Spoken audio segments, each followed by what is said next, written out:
think everybody knows this is somewhat of a stunt. The election is not a re-election campaign in shambles. So here he is. We also had Christopher Wray yesterday on Capitol Hill talking about, appropriations and money. But there's a lot of folks who say the FBI really has been a tool for the Democrats, and the concern that they have about weaponized government, even so far as some calling for defunding and not allowing the FBI to get more funding until this situation can be rectified. Where do you stand on that when Wray goes for appropriations and says, we want more money? There's no way he deserves more money right now. The FBI has been weaponized. And listen, there's a lot of great people that work in the FBI in the field. It's the 7th floor of the Hoover building that needs to be changed. And without a complete overhaul of the FBI, which, by the way, the FBI works underneath the DOJ. So the Department of Justice all the way through has been weaponized, going after Trump from literally day one. Even after he got out of office, they haven't stopped going after him. We know that it has been politicized now, and now that it's been politicized, we have to make changes. There's no way. You see two different ways they treat Republicans versus the way they treat Democrats. And there's no other way to look at this when they start talking about even the classified documents. Look at the way they treated President Trump and look at the way that they treated Biden.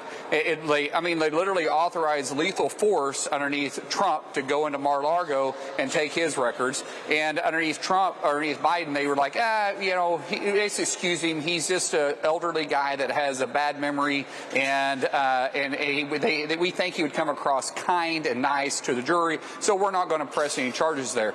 The FBI has to be changed.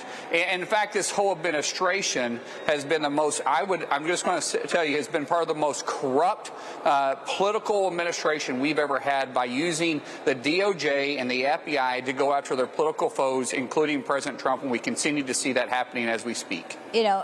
As you just mentioned, the tapes, which Congress wants to see, which Merrick Garland tried to claim as privilege, came up yesterday as he was on the Hill. Right. Let's play a little bit of the exchange here and what he said in regards to this very important topic. Is it your testimony that a White House official would voluntarily cooperate in a criminal investigation only if the Justice Department promises not to release the audio recordings? It doesn't make any sense.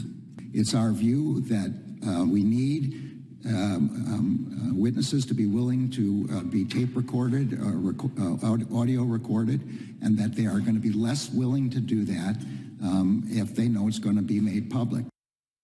Senator, when they didn't have privilege under the 3 silos, now they're saying, well, we're worried about deepfakes, and they throw them in a skiff. You think this audio tape will ever come to light?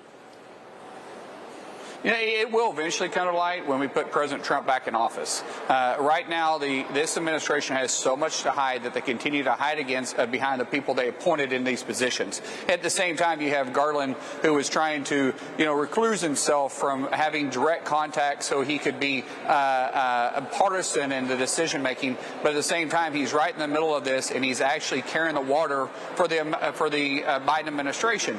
If they're going to be transparent and release all the information on Trump, then they have to do the same thing with the Biden administration too, and they are not. You're seeing one that's good for them and one that's good against them, and when you see that, you see the Republican Party at the backside of it that's saying, hey, it's good for us to attack you, and we're okay with defending ourselves because, hey, trust us, we're the Democrat Party.